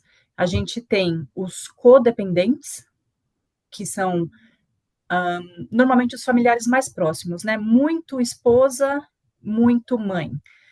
E que pode o dependente estar lá também, ou à distância, que muitas vezes não aceitam, não entendem, e esse familiar precisa saber como lidar, né? Saber de que forma ele pode ajudar, mas de que forma também ele precisa se preservar, porque também tem uma questão muito do sentimento de culpa, o sentimento do eu não posso ser feliz porque eu tenho uma pessoa que tem um problema. Então, a gente trabalha no todo de como sim você vai ajudar, mas como você vai continuar a sua vida. E a gente tem um específico para os tabagistas, tá? Hoje a gente tem visto muito alta incidência na questão de jogos e pornografia, uma coisa que a gente não via 5 anos atrás, quando a gente começou, era muito raro, mas hoje a gente tem recebido um número muito alto, principalmente de jogos. Pessoas que perderam tudo, pessoas que furtam para continuar roubando, para continuar jogando, pessoas que não colocam o que comer dentro de casa porque não conseguem se controlar. Então, foi criado até um direcionamento específico para isso, para a gente poder receber essas pessoas que estão chegando agora, né? E aí, um ponto importante, que muitas vezes essas pessoas que chegam, elas não têm o conhecimento espírita, elas não acreditam muitas vezes em Deus, então a gente tem que abordar de uma forma que ela se sinta acolhida, que ela sinta que ela vai ter a ajuda que ela precisa. A gente sim fala de Jesus, a gente sim fala do acolhimento espiritual, mas a gente vai deixar com o tempo ela conhecer e ela entender, porque muitas vezes se a gente for muito profundo nessa questão da religião, digamos assim, né, do espiritismo, ela não vai aceitar. Então a gente tem que ir com muito cuidado, sentindo qual é a situação ali no momento. E um ponto muito importante que eu sempre uso e sempre falo nos meus atendimentos é um dia de cada vez, né? Que é como lá nos alcoólicos anônimos, nos narcóticos anônimos, é um dia de cada vez. Por quê? Muito provavelmente ela vai ter uma recaída ali no meio do caminho. E eu sempre falo, se você tiver uma recaída, está tudo bem, volte. Porque às vezes ela vai tentar várias vezes até ela conseguir seguir um tratamento. Então ela tem que sentir que mesmo que ela não faça como deveria, ou não faça da forma como ela mesma gostaria, que ela vai ser acolhida da mesma forma. Então, a gente tem uma incidência muito grande de pessoas que começam, param, depois voltam, aí ficam um tempo maior, até que ela realmente consiga entender, consiga enxergar e consiga se sentir capaz de conseguir manter esse tratamento, né? Porque imagina que a pessoa passou ali muitas vezes 5, 10, 15, 20 anos no vício ou mais, e a gente falar para ela, olha, não, em uma semana, em 12 semanas que seja, né, que é o que a gente direciona no início, que ela vai conseguir. Muitas vezes não vai, mas ela vai poder recomeçar sempre. Que mais que eu posso falar?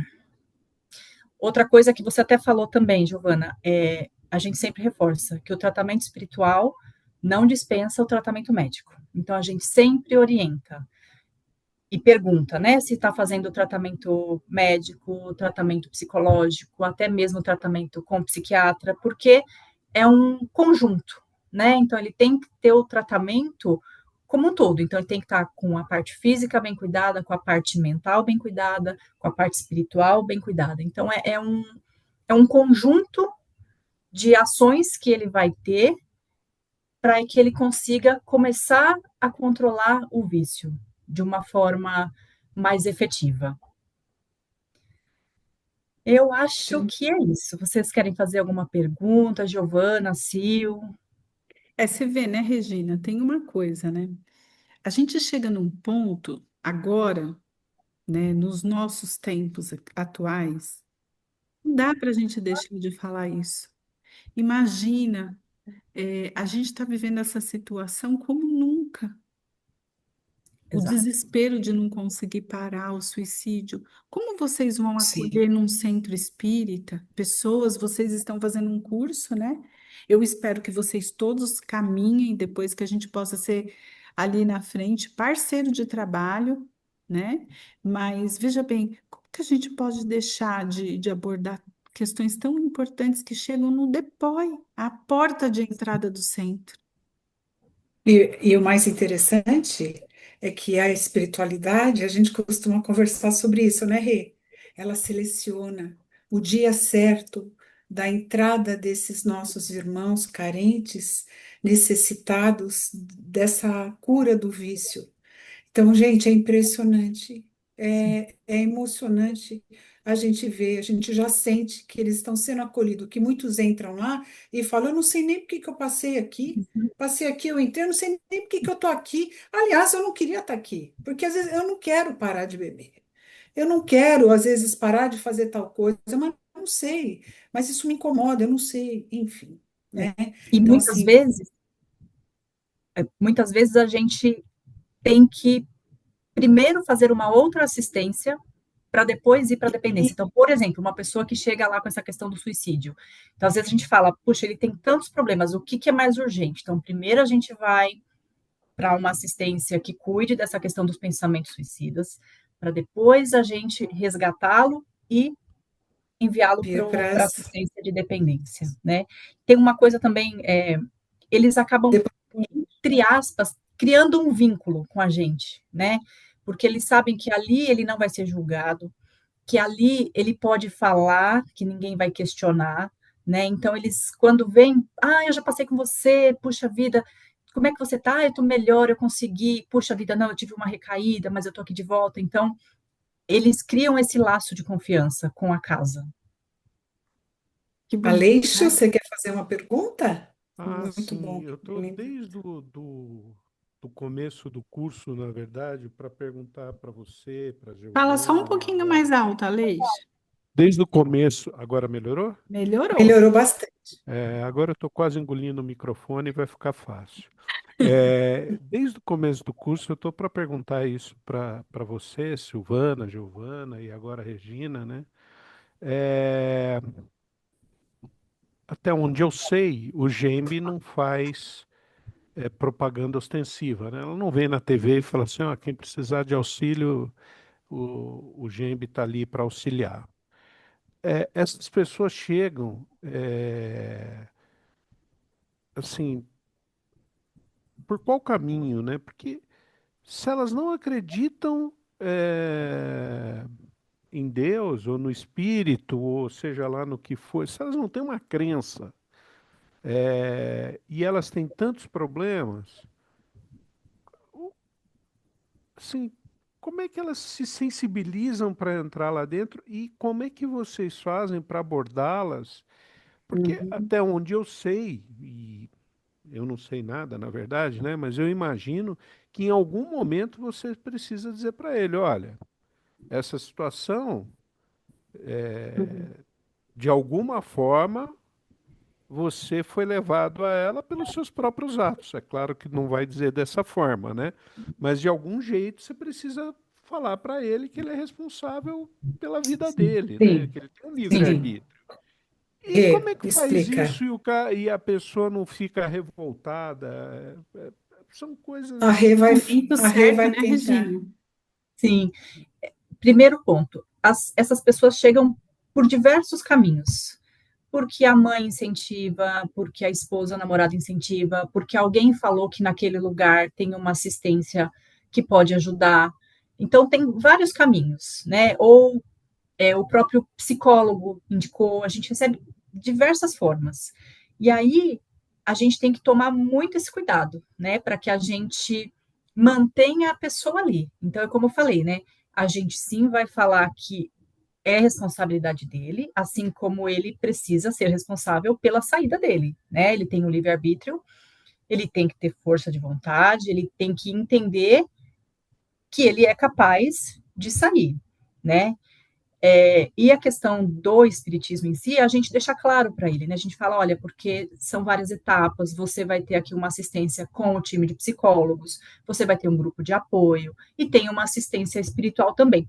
Quando a pessoa já tem um conhecimento melhor, muitas vezes ela chega falando que, é porque eu estou obsediado e os espíritos me obsediam e por isso eu faço uso, né? E na verdade a gente sabe que é uma simbiose, né? É, sim, ele é obsediado, só que sim, ele atraiu esse espírito que está com ele também, né? Então a gente também, se ele já tem um conhecimento, a gente se responsabiliza, fala, olha, sim, mas a gente tem que lembrar que a gente atrai todos que estão conosco. Então, de que forma a gente vai te ajudar para que você minimize esse vínculo com quem está te trazendo essa vontade, porque esse espírito também se achegou a você porque sabia que de você ia conseguir é, ter o que ele precisa do lado de lá também. E Aleixo, uma coisa assim tão interessante, não sei se a relembra, há 2 semanas atrás, ou 3, chegaram dois amigos, eu acho, que eram Sim. amigos. Uhum. E um falou assim: olha, eu tô aqui porque eu sou usuário de drogas, eu já fiz uma assistência aqui, mas eu continuo sendo dependente químico, e eu trouxe aqui meu colega, que eu não sei nem, não vai resolver nada, eu acho que nem vai resolver, porque eu não sei nem porque eu tô aqui, não tô com vontade de fazer o tratamento. Ele falava um monte de coisa ao mesmo tempo, Aleixo. A espiritualidade, ela convoca. E, de uma certa forma, bem, o auxílio é muito forte nessa hora, que faz com que eles venham. Mas não é só isso. Tem os que acreditam em Deus, mas estão fragilizados pela droga, porque aí já, né, perdem a esperança de tudo. E tem aquelas pessoas que vêm mãe mesmo, vem marido, ou vem o inverso, né? Muito é homem mesmo, mas tem mulheres também, né? Que um vem trazendo o outro, né, Rê? Vem trazendo o Exatamente. outro. E esse é só o chute inicial de uma luta ali para De, correr contra o tempo, para tentar buscar esse auxílio e entrar alguma coisa, né? Dele se permitir receber algum entendimento e buscar ajuda. Porque depois do DEPOI, já vamos lá para o A4 que nós chamamos, né, meninas? Que é a assistência espiritual que ele vai receber lá e que muitas vezes uma palestra, eles até não se fala às vezes nem do nome de Jesus. Depois, isso. com o tempo, vai introduzindo isso. A princípio é aquele acolhimento mesmo, da forma como vocês falaram, que em nenhum momento fala assim, não, mas você não pode. Ele por si mesmo, ele sabe que ele não deve, né? Sim. Então, e aos poucos, no si, eles vão entendendo ou não, né? É, Então, assim, realmente é uma coisa assim muito triste, por outro lado, muito maravilhosa, que Deus nos permite para poder expressar com amor o acolhimento, né? E permitir com que essas pessoas sintam a necessidade de buscar isso e se aprimorarem mais, se fortalecerem, né? E ter os altos e baixos, que isso infelizmente, que eu achei acontece, mas a gente. interessante, o que eu achei interessante na minha pesquisa, e foi uma pergunta que também o Aleixo fez, é que tem ali aquela questão que o Kardec fala, né? Tem uma mala de dinheiro ali. Aí você é induzido, os espíritos que colocaram a mala de dinheiro ali? É lógico que não. Ah, é verdade. Mas você é induzido a pegar a mala de dinheiro por espíritos obsessores. Mas também tem aqueles que falam, devolve. É, É, é isso mesmo. É isso teu. mesmo. Aí é você, porque você vê, da mesma forma que tem do lado de cá, também tem do lado de cá. Eles também estão Exato. trabalhando em nós. Ou seja, eles também estão falando, vamos lá no centro, olha, fala com aquele ali, ó. É, Vai vindo um encontro assim, porque o mal também cansa, chega. gente. Aí vai chegando uma hora que você viu aquele desenho do passarinho lá? Vai chegando uma hora que Exatamente. ele fala, cansei, eu não aguento mais. Eles chegam Ô, esgotados. Giovana, Giovana, Oi, amor. eu acho que quando faz o tratamento no A4, eu acho que apesar desse conflito do espírito bom e dos espíritos maus, eu acho que a gente acaba fortalecendo os espíritos bons, Com porque certeza. começa a prevalecer muito mais o nosso lado de pensar melhor antes de chegar, fazer alguma coisa, do que era antes. E lá na palestra, toda a palestra do A4, eles falam sim, que é uma casa espírita, porém todos são bem-vindos. Então, assim, eu acho que dificilmente uma pessoa entra lá achando que é uma casa católica, Sabem, evangélica, nada né? disso. Eu acho que eles vão mesmo sabendo que é uma casa espírita, mas eles sempre falam na palestra do A4, embora seja uma casa espírita, qualquer um é bem-vindo de qualquer Todos, religião. todos. Exato. E eu acho muito bacana isso. E eu tenho visto muita gente melhorar lá. Eu tenho visto muita gente ficar bem com o tratamento do A4. É muito bom. Graças a É uma pena Deus. que Às não tem vezes, mais acesso para outras pessoas, porque o que eu vejo lá, até como o Aleixo perguntou, né? Quando a gente percebe que as pessoas são levadas pela família, por exemplo, a mãe que leva o filho, o tio que leva a sobrinha, essas coisas, a gente percebe que essas pessoas, elas estão ali, mas não estão ali porque elas querem estar ali. Elas estão ali para ver se agrada uma pessoa que elas estão desagradando há bastante tempo. Então, eu percebo, como eu já estou lá há 2 anos, que essas pessoas não costumam ficar lá. Diferente daquela pessoa que a sensação que a gente tem é que realmente ela está no limite dela, ela já não aguenta mais e ela vai procurar essa ajuda lá.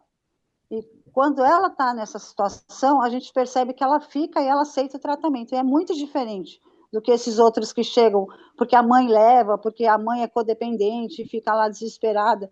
Isso, assim, pelo que eu tenho acompanhado, não resolve. Diferente dos que chegam realmente no seu limite, precisando mesmo de socorro.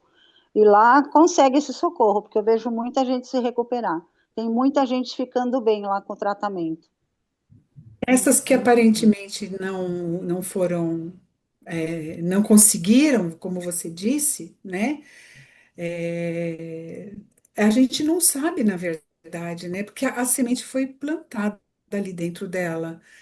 Mesmo que ela saia e a gente acha que não obteve sucesso ali, né? Nessa melhora, nessa vontade de mudar, a gente de repente vai estar ali. Uma hora vai tocar ela mais forte e ela vai se permitir ser auxiliada. Quando ela tiver o despertar, ela vai se lembrar da casa. Tem Ela uma vai se sei lembrar. índia lá, eu Também não que acho. fala a sei frase. Eu também exatamente, acho né, que vai se Regina? lembrar. Porque Hum, eles falam palavras ali que ficam na nossa cabeça. Toda quarta-feira eu é, tô lá, as palavras ficam a semana inteira, né? E cada um ali exatamente. naquele tratamento, conversando, por mais que a pessoa ache que, eu não preciso disso, eu não sou viciado, eu faço isso só quando eu quero, isso é de vez em quando, algumas palavras que a gente escuta lá, elas ficam na cabeça, né? E realmente é como você falou, pode ser que agora eles não aceitem, mais para frente eles vão acabar tendo um despertar. Mas para a gente que se envolve lá, a gente acaba ficando assim, não é decepcionado que eu vou É, falar, a gente a gostaria que gente todas as pessoas aceitassem isso o mais rápido possível, né? é Que nem verdade. a Giovana falou no começo da aula. Tem tempo sim, tem tempo para tudo. Eu discordo um pouco disso. Eu acho que nem sempre tem esse tempo todo. Eu acho que quanto mais a gente tentar melhorar antes de esperar esse tempo mais para frente, é melhor, né? Com Eu acho que a gente certeza. evolui muito melhor. O despertar, Então, É, ele tem que chegar. quando, mas quando a gente vê assim, às vezes a pessoa falando desse jeito, tal, a gente fica chateado, porque a gente queria que todo mundo ficasse bem, né? Por isso que eu falei, exato. mas eu acho, realmente vai ficar na cabeça mesmo, né? Mas até na Sim, entrevista a gente percebe quando a pessoa vai continuar ou não. A gente até fala, a gente encaminhou, mas a gente provavelmente sabe que não venha. Dentro da pesquisa que a gente faz, né, que tem um questionário específico, diferenciado para o A4, tem algumas escalas que a gente pergunta, o quanto você acredita que é capaz, em que nível você está. Então, assim, a gente vê que alguns ainda não acreditam, mas é a sementinha que a gente planta. Por isso que eu sempre falo em todos os meus atendimentos: não desista, persista. Se você tiver uma recaída, você volta, Volta. porque é nesse vai e vem que uma hora ele vai chegar nesse ponto de falar: puxa, agora eu não aguento mais. Aí quando você Mesmo, persiste, é como se você deixasse aquela porta aberta, ó, pode voltar. Exatamente, A gente tá aqui para te ajudar. sim, sim. exatamente. Pode ir, Rosângela. Boa noite, Rosângela.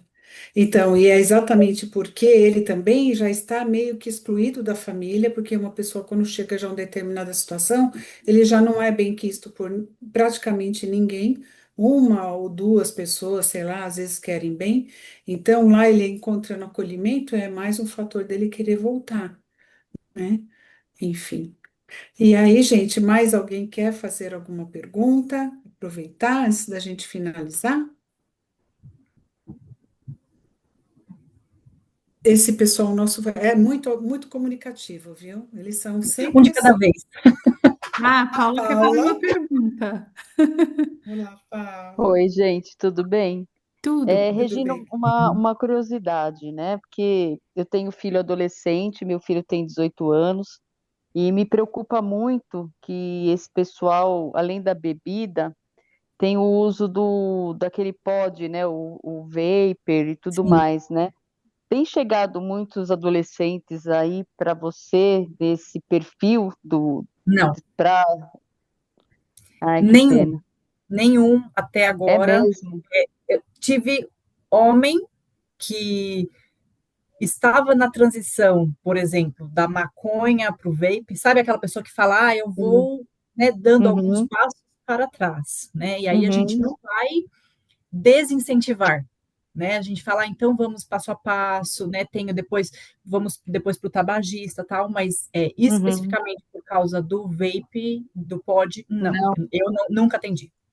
nossa, é porque tá assim bem preocupante, principalmente nessa faixa etária, né? Aí, como eu vi você falar de vários tipos de vício, me falei assim, será que a galera também tá batendo na porta para receber ajuda, né? Eu sei que essa faixa etária por eles mesmos não seria, mas até pensei, a mãe tá levando, né? Mas o uso tá generalizado, né, na Não. escola, Uhum. nas festas, enfim, né? Normalmente a pessoa chega, é, o codependente, né? Chega quando não é mais só a maconha. Tem alguns casos quando a mãe fala: É. descobri que meu filho fuma maconha. Sim, mas a maioria quando chega é aquela pessoa que já está na Em cocaína. outras, né? Crack muito pouco, mas cocaína é a grande maioria. Grande Cocaína maioria, né? É. e O álcool. que me É. impressionou naquela pesquisa que eu fiz da USP foi isso, o número de usuários de cocaína muito próximo do uso de usuários de bebida alcoólica. Porque Aí está eu, sempre associado. aí eu falei, Normalmente está associado. gente, muito perto, tá batendo ali um com o outro. Uhum, Porque, uhum. assim, normalmente, quem bebe, muitas vezes não usa droga. Mas quem usa cocaína, normalmente usa o álcool junto. Uhum. E a Uhum. É porque pesquisa, dificilmente, e a pesquisa ela relata justamente isso, né? Ela fala que quando eles fizeram um exame toxicológico, que encontraram mais de uma substância química no sangue. Exato. Giovana, Ô, Giovana, dificilmente. Pode falar. posso falar? Pode. Sim. Deixa eu falar, mas aí quando o paciente doente, acometido pela doença da droga e etc, etc, ele não consegue ir, não quer ir. Mas aí pode o familiar, tipo a mãe, o pai, a irmã, o irmão, fazer o tratamento à distância por ele, não pode? Aí funciona também, não funciona? Não é exatamente um tratamento à distância. Neste O caso, familiar pode fazer? é o que a gente chama de codependente. Então, ela vai sim aprender como lidar aprender de que forma ela pode conduzir, mas é diferente do que a gente chama de tratamento à distância na casa. Sim, ela vai ajudar, ela vai vibrar pela pessoa, porque a gente tem muitos casos de mães que o filho está na Cracolândia, que o filho não está nem aqui em São Paulo, ela não sabe nem onde está. Então, sim, faz e tem essa intermediação. A gente tem muitas mães aqui, muitas mães e muitas esposas. Tadinha. Que auxilia, né, um pouco também, né? Com Esse certeza, doente, né? Com certeza. muito. Muito. Mais alguém, Faz. gente? Precisamos finalizar. Temos um minutinho aí. Silvana, deixa eu só falar uma coisa. Nós Uhum. fizemos a semana passada com o Jean, o terapeuta, uma palestra sobre esse iPod, esse cigarro eletrônico, né? E a palestra foi muito bacana. Até depois, se vocês conseguirem pedir para ele, para postar os vídeos da palestra, porque informa bastante coisa. E na palestra, eles fizeram uma pesquisa dizendo que a gente vai entrar numa fase daqui a uns 4 anos, que vai ser a primeira vez, assim, que os pais começaram, a maior parte dos pais enterrando os filhos por causa dessa quantidade desses cigarros eletrônicos, porque eles estão mexendo muito com o pulmão, ele é pior do que o cigarro normal, está destruindo o pulmão e a garganta, né? Sim. Então, falou que vai entrar numa fase muito crítica, porque não consegue recuperar esse pulmão, diferente do pulmão do tabagista, que passa um período assim, não é que você recupera todo, mas melhora um pouco. O desse cigarro eletrônico, por causa das essências e das substâncias que eles colocam dentro, causam mal, dizem que irreversível. Eu só assisti a palestra, mas assim, não fui pesquisar, mas achei bastante interessante essa Como é que palestra. chama aquele negócio que todo mundo usa e compartilha? É narguile, né? Narguile Narguilé. também. O narguile aumentou muito o índice de tuberculose porque passa de boca em boca. Então, gente, a gente está vivendo esse período aí que a gente tem que ter muita fé, muita oração, muita paciência para ajudar o outro, né? Porque, nossa, A é Paula quer falar complicado, ainda, né? tá? Ajudar os Não, Paula, gente, jovens a sair disso daí. Vamos lá, Paulo. não, desculpa. Obrigada, viu, Regina? Também esqueci Imagina. de agradecer. Eu tenho amigos médicos e eles falam que tem jovens na fila de transplante para pulmão por conta disso. Então, nossa, é muito preocupante. Tem algumas pessoas, acho que é o Pedro Loss, que é um youtuber aí, ele fez todo uma pesquisa e uma comparação em relação ao cigarro e o vapor. Nossa, é assim, sabe? Como ele tem muito público jovem, está tentando, né? Ver se o pessoal começa a se conscientizar e tudo mais. Então, é bem preocupante. E olha, o duro é que eu sei de pais que usam junto com os filhos. Sim. Essa é a Então, pior imaturidade, né? é difícil, né? Como é que você vai querer depois consertar as coisas, né? É É difícil. triste. Complexo. Obrigada, viu, gente? De Imagina, nada, obrigada. Nina, foi um ótimo exemplo, apesar de ser muito triste, né? Mas é uma conscientização a mais aí para todos nós, né? Então vamos finalizar, gente, que já são quase 10. Mas se vocês tiverem mais dúvidas, quiserem colocar mais alguma coisa, manda para a gente no WhatsApp, qualquer coisa a gente também encaminha para a Regina, né? O mesmo dentro do que a gente conhece lá do DEPOI, né, Rê? A gente pode estar repassando para vocês, tá bom? Com certeza. Ok? Obrigada aí pela oportunidade. Ai, a Imagina, gente a que gente que agradece, Rê. agradece a sua presença Muito. para esclarecer tantas dúvidas, né? É tão importante, né, Silvana? É verdade. Nossa, isso é sem, né? Essa O integração, Rafael né? tá, É muito bom. sim. E nas nossas vibrações foi a Débora quem falou alguma coisa de Ela uma pediu para pessoa. vibrar para alguém aqui que está com depressão. Peraí, deixa eu só pegar Débora, aqui. você tá aí, meu amor? A Rosângela A pediu Débora para vibrar para o marido, Osmaí tá, Antônio Barbosa. tá. É para a E a dona Débora, Dolores. né? Isso, a dona Dolores está internada, está muito mal, está quase internada. Hum. É Dolores Aurora Leão. Tá. Tá? Então vamos lá, gente. Então vamos. elevando o nosso pensamento, né? Vamos nos tranquilizando e vamos confiantes no nosso divino amado Jesus, rogar a sua luz para que possamos, por intermédio dela, levar ao nosso imenso globo azul.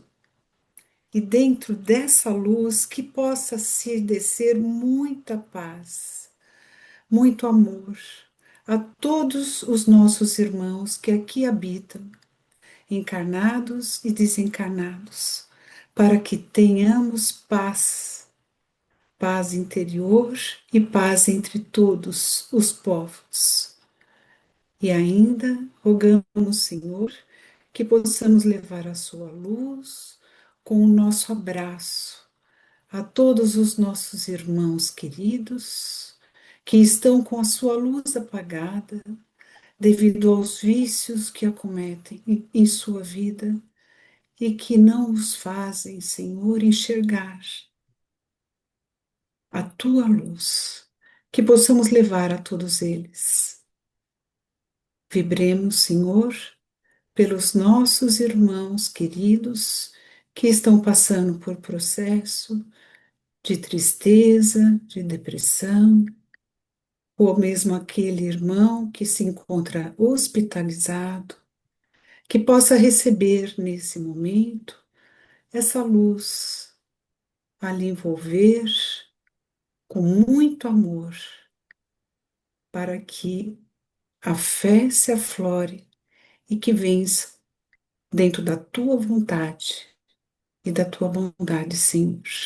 Em especial, pedimos por esses irmãos que a Rosângela e que a Débora nos colocou hoje e por todos que possamos deixar agora em aberto, para que cada um de nós possamos levar uma vibração de amor e de paz a alguém que achamos necessitado nesse momento.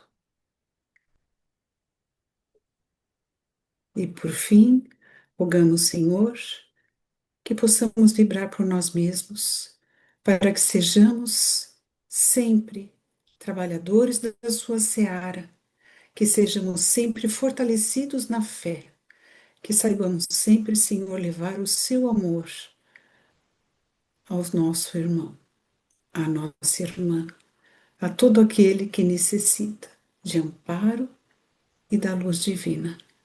E que assim seja, graças a Deus e graças a Jesus. A prece final, quem vai fazer por nós? Senhor Não está Jesus, aqui? sou eu. Senhor Jesus, agradecemos por este momento de aprendizado e fraternidade. Que as lições de hoje fortaleçam nossos corações e se transformem em gestos de amor no dia a dia. Ampara nossas famílias, consola os que sofrem e inspira-nos a sermos instrumentos de tua paz. Permite que saiamos daqui renovados, confiantes na tua presença que nunca nos abandone. Assim seja, graças a Jesus. Graças a Deus e a Jesus. Ai, gente, muito obrigada pelo aguardo, né? Até esse horário, né? Até tarde aqui. Obrigada